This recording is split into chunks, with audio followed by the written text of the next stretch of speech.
This is Valley View News. I don't get enough financial aid. Every semester tuition goes up. Student loan debt is still on the rise, with students trying to afford tuition in this economy. It's a shame. It really is a shame. Like, what are they going to do? Get rid of the Kodak and just have theater? An iconic landmark in Hollywood is getting a new name. Educators in San Diego learn techniques to prevent bullying against gay students. Welcome to Valley View News. I'm Raul Delgado. Thank you for joining us. I'm Jessica Goodman. A shooting at a suburban Cleveland high school has killed at least one student and injured several others. By Monday afternoon, officials reported that one student died at the scene and 4 were wounded. A gunman opened fire in the Chardon High School cafeteria just as class was beginning. A witness says the wounded students are from Auburn, a nearby school. They were in the cafeteria waiting for a bus to Auburn when they were shot. The suspected shooter was arrested. The Center for Excellence in School Counseling and Leadership held its 3rd annual conference about preventing gay bullying. Tawny De La Pena has more on the event in San Diego. Teachers from around the nation now know how to better help LGBT students. Fabian Combe came from West Palm Beach, Florida, after a suicide at her school. The student had just come out as gay. I don't think they should hide. It's very sad that so many people have to not be who they are because of prejudice. Combe is one of hundreds of teachers who learned more about LGBT students. That's what I'm here. I really want to open up the doors at my school for those kids to come out and feel free to be who they are. The support organization CSUN had its 3rd annual National Educator Conference focusing on lesbian, gay, bisexual, transgender youth. This year's San Diego conference is entitled Supporting Students, Saving Lives. Sarah Train is a gay advocate from Los Angeles. She came here to show teachers techniques to make schools safe. It makes everybody feel like they are a part of a community and nobody's isolated and alone. The conference had a strong focus on bullying. Keynote speaker Gautam Raghavan, LGBT liaison from the White House, says he was bullied himself. In the last couple of years, we've seen so many kids who've been bullied or harassed, and some of whom have taken their lives. That's also a message No Hate is sending to high school students. The No Hate campaign is a broad effort to encourage LGBT people to speak openly about their lives. Breaking the silence of LGBT issues in youth education is CSUN's way to help provide a no-hate environment in schools today. These teachers will go back to their schools to help the people who aren't here, the students, gay and straight, to understand sexual orientation. In San Diego, I'm Tawny De La Pena for Valley View News. The Los Angeles Unified School District is facing a critical financial problem. A state report says 7 districts, including Inglewood Unified, don't have enough money to pay for their current and upcoming school years. The deficit for LAUSD has increased to $550 million. District officials will meet on March 13th to decide which programs they will cut to help balance the budget. More and more students find it necessary to take out a loan because they say free grants that colleges offer are not enough. Cherish Holland has more on the story. Alumni, graduates, and undergraduates all have one thing in common: student loans. In today's labor force, having a high school diploma just isn't enough. More than ever, companies are making college degrees a mandatory requirement for hiring. But with recent tuition increases, affording college is out of many students' reach. A financial aid counselor at California State Northridge says the increase of student loans may be because grants are no longer enough to cover for a year's tuition. The free aid, or the gift aid as they call it, has been pretty much stagnant. And many students have resorted to taking out loans because the free aid is not enough. I don't get enough financial aid and I can't afford to pay for school. I don't get enough financial aid, and that's the only way I could pretty much afford the tuition. Because I need the money for tuition, because every semester tuition goes up. Tuition will continue to increase, and for some, taking out a loan is inevitable. So what should prospective borrowers do? Alcantar says to educate yourself about the options that are out there. There are deferment options, there's different repayment plans. I know that there's new recent ones that they put in that are based on contingencies based on the income that you're earning. But many aren't aware of these options. I'm informed of some of them, but not too many of them. No, I'm not. Not quite sure. You can find one of these booklets at your financial aid department or go on www.ld.ed.gov, and it includes all the different repayment options that best works for you. Also, you can keep track of how much you're borrowing instead of being surprised with how much you owe 6 months after you graduate. Alcantara advises students to educate themselves and be wise when taking out loans. In Northridge, I'm Cherish Holland for Valley View News. President Obama's proposed budget has money for 2 major Los Angeles transit projects. The plan includes more than $80 million for a subway extension to Westwood and an underground light rail in downtown LA. Mayor Antonio Villaraigosa says the plan will help improve transportation throughout the area. If Obama's proposal gets congressional approval, both projects can begin construction in 2013. In politics, on the Republican side, GOP contender Rick Santorum criticized Mitt Romney in Romney's home state of Michigan. Santorum said he would fight for the working class against the elites who think they can manage other lives. The statement was directed at Romney's career as a wealthy businessman. Governor Jerry Brown has failed to get federal funds to pay for California's Medi-Cal program. Brown met with Health and Human Services Secretary Catherine Sebelius in Washington. She said there were legal obstacles to the proposal, but that there were other ways California can save off its health insurance program for the poor. Brown says that the secretary did not specify what those other ways were. The Obama administration denied a similar request by Illinois for leeway in administering health care for the poor. Sebelius' office did not immediately respond to requests for comment. People in Rancho Palos Verdes are debating whether to turn a nearby beach into a dog beach for their four-legged friends to enjoy.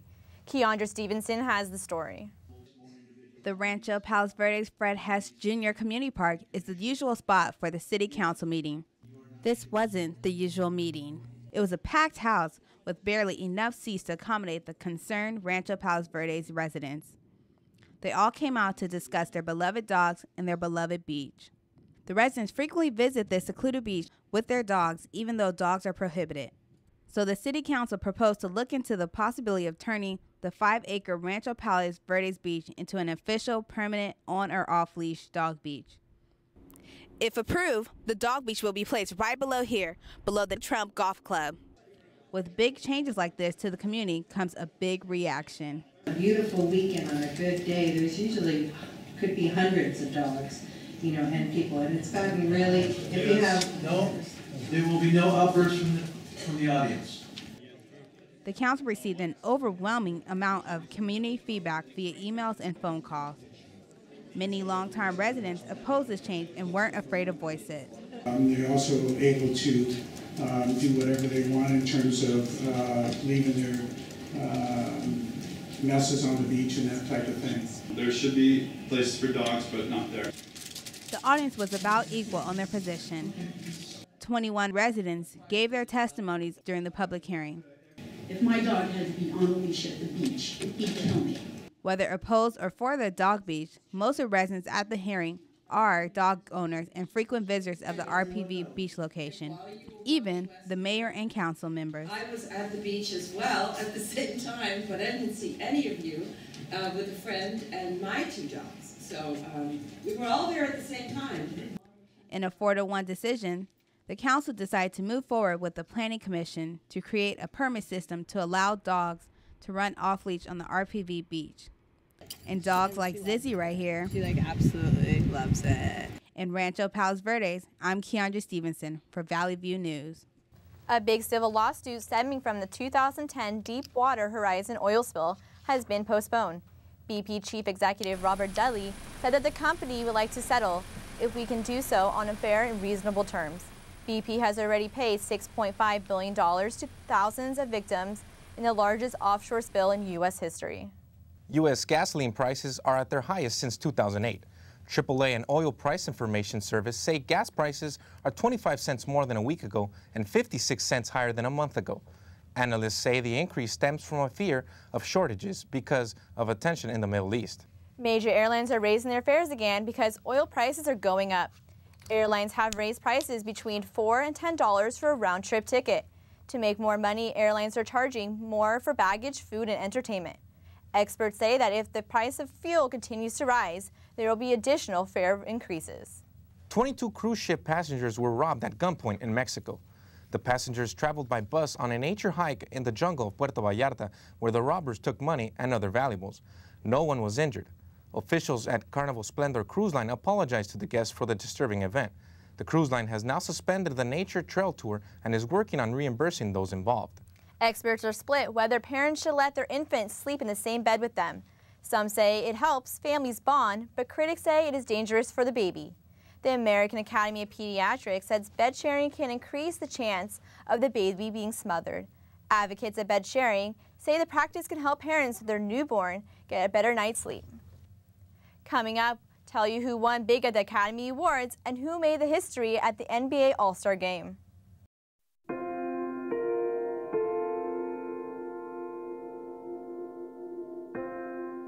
4 years ago, I went through something that was very difficult for me.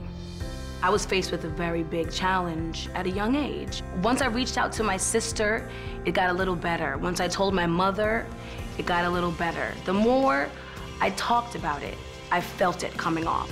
If you're strong enough to just open your mouth, that's all it takes. Hi, this is Mark Anthony. You've probably heard a lot about influenza and the H1N1 virus, but here are the most important things you need to know to help protect yourself and your family. Wash your hands often with soap and water. Cough into your sleeve or a tissue, not your hands. If you're sick, stay home. That's how we can help keep ourselves, our families, and our communities healthy. Prepare, prevent, protect. Learn more at flu.gov.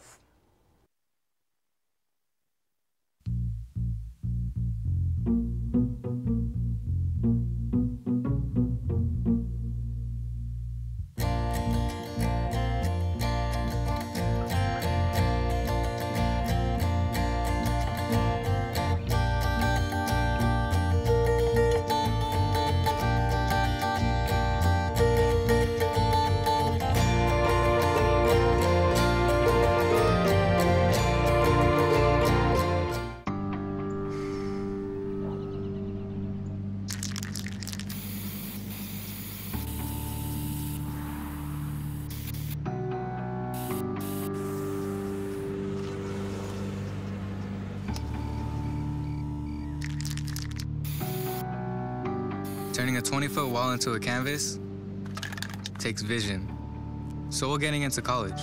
I've got what it takes. So do you.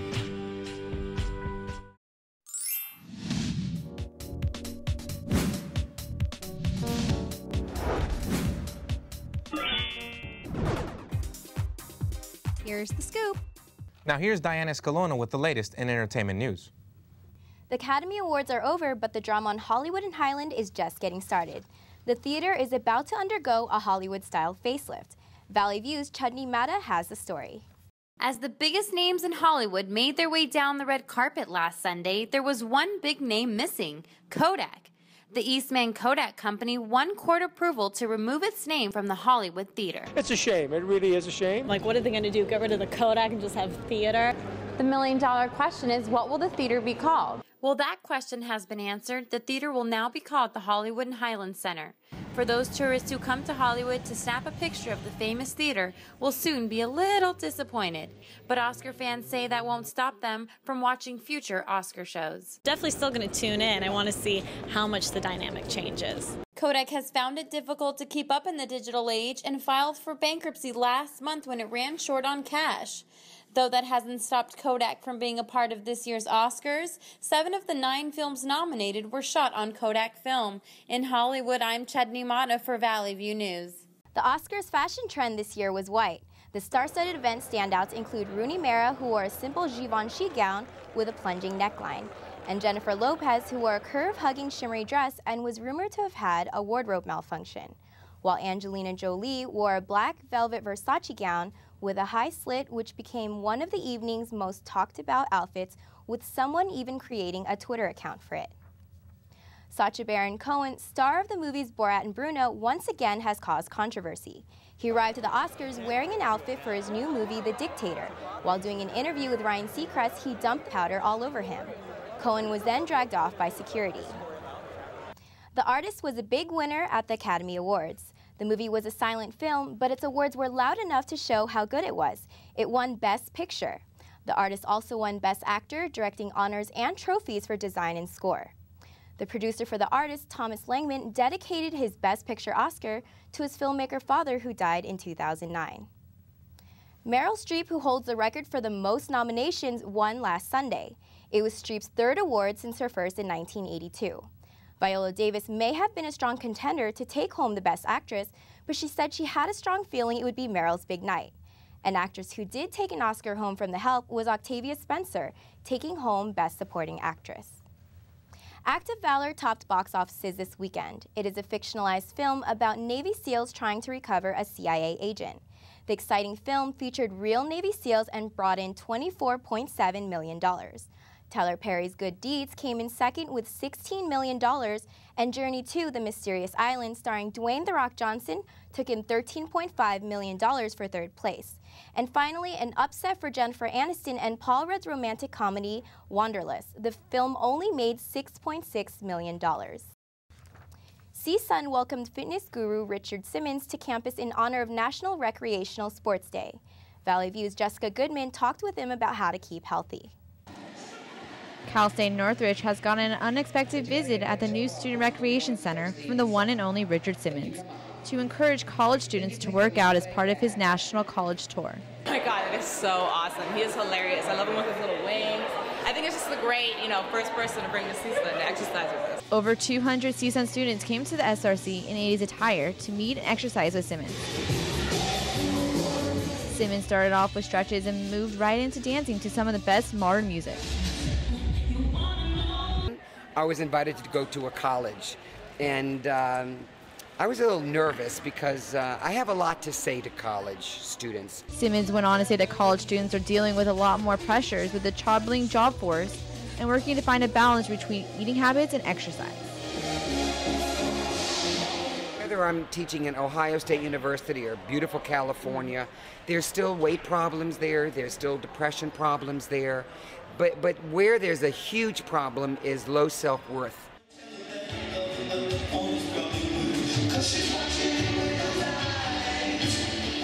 CSUN student Akeisha Nabetta got on the stage with Richard Simmons and did her best to keep up. Like the first 10 minutes, I was like, oh my gosh, I don't know if I can go through this because I was so tired. But I kept pushing through it, and I was like, you know what? I need to go hard or go home. After a great workout session, Simmons concluded with a meet and greet with the students. In Northridge, Jessica Goodman, Valley View News. Richard Simmons here too. Bye, Valley View News. Now that's it for entertainment. Back to you. Now to Marco Morfino with sports.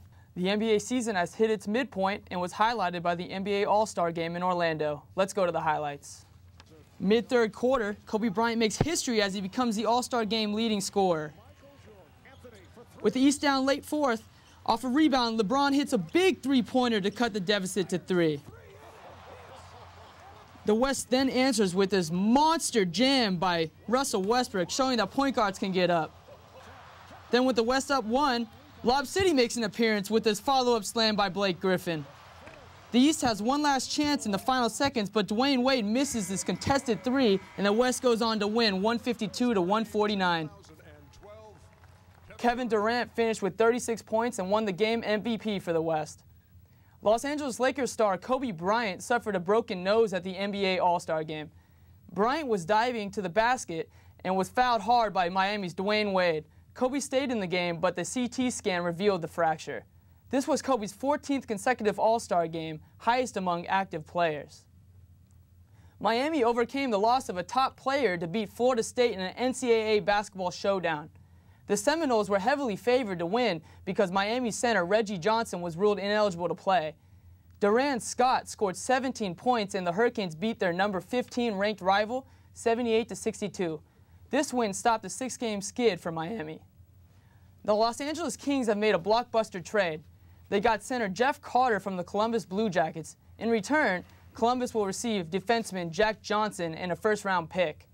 27-year-old Carter was acquired by the Blue Jackets over the summer. He hit the 30-goal mark 3 times in his career.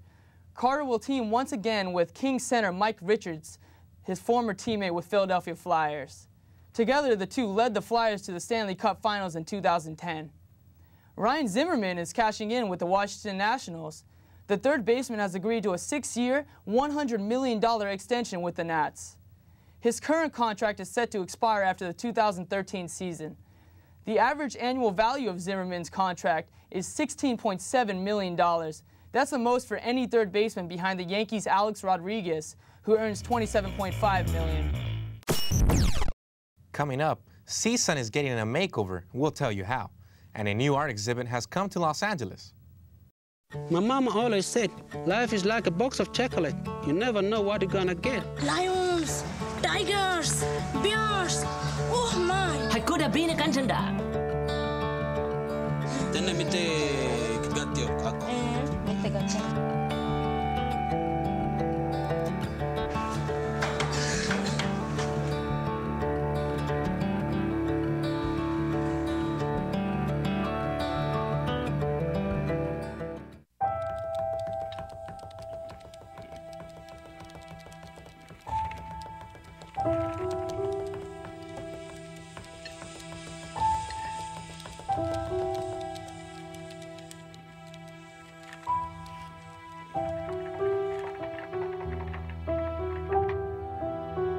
If you don't talk to your kids, I will.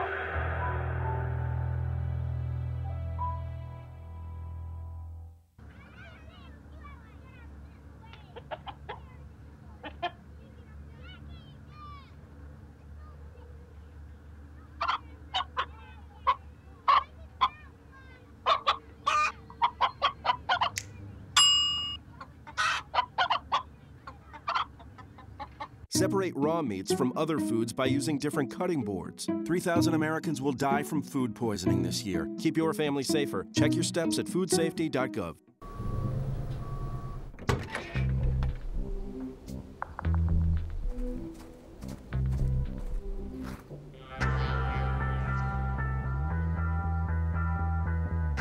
When you throw away money on wasted electricity,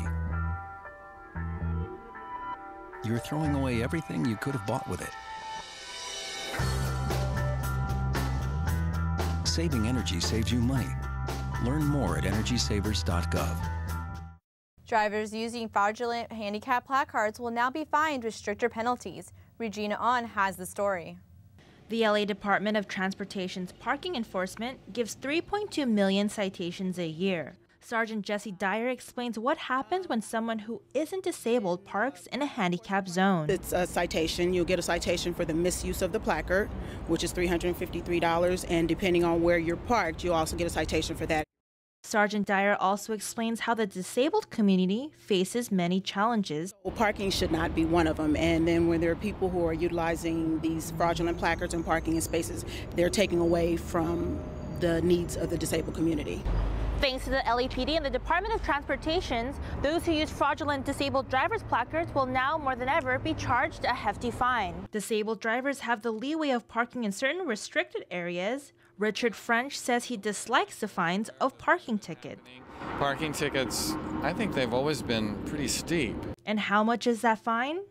Tickets can range from $250 all the way up to $1,000. Disabled driver Julie Vasquez talks about her frustration. Individuals that seem to abuse the system are really not only making everything harder for everybody else, but the problem is they have absolutely a lack of concern. It's no surprise many people choose to walk rather than drive and park. In Los Angeles, this is Regina On for Valley View News. Northridge residents say they are unable to get the city to fix buckled sidewalks. The city says over 40% of the Los Angeles 11,000 miles of sidewalks are damaged. Trees planted decades ago are the leading cause of sidewalk buckling. It's estimated it will cost up to $2 million to fix them. The city quit repairing sidewalks 3 years ago because of budget cuts. Residents have complained, but say the city told them to pay for the repairs themselves. The Los Angeles County Museum of Art will showcase a collection of gowns inspired by a Renaissance painter. The collection of 10 gowns is inspired by Fra Angelico's early Italian artwork. Designers Kate and Laura Milevi created this line, promising an incomparable experience. The sisters are best known for their work in last year's film, Black Swan. Their various gowns are embellished with feathers, sparkling crystals, sequins, and gold metallics. The collection joins other couture works from well-known designers like Alexander McQueen, Yves Saint Laurent, and Jean-Paul Gaultier. The actress who played Xena, the warrior princess, has been arrested during a Greenpeace protest. Lucy Lawless was among 6 Greenpeace members who say they were charged with burglary for boarding an oil drilling ship. Lawless got onto the ship, preventing it from reaching the Arctic, where Shell Oil was going to conduct exploratory drilling. The actress says renewable energy must be used instead of, in her words, sucking out every last drop of oil. After a lot of confusion, the Los Angeles Board of Supervisors has cleared up a misunderstanding about fines at the county beaches. Valley View's Mike Gumbard has more on the story. I went down to Venice Beach to see what people thought about a fine for throwing balls on the beach. I also spoke with the Board of Supervisors press deputy to clear up inaccurate reports about the fine. A false report on a $1,000 fine for throwing footballs and frisbees at the beach is causing public outcry. A report was released 2 weeks ago saying that Los Angeles County would be fining people $1,000 for throwing balls on crowded beaches. The Board of Supervisors voted to have the law rewritten to allow the activities, but some say the rule was a waste of time to begin with. I thought it was pretty ridiculous.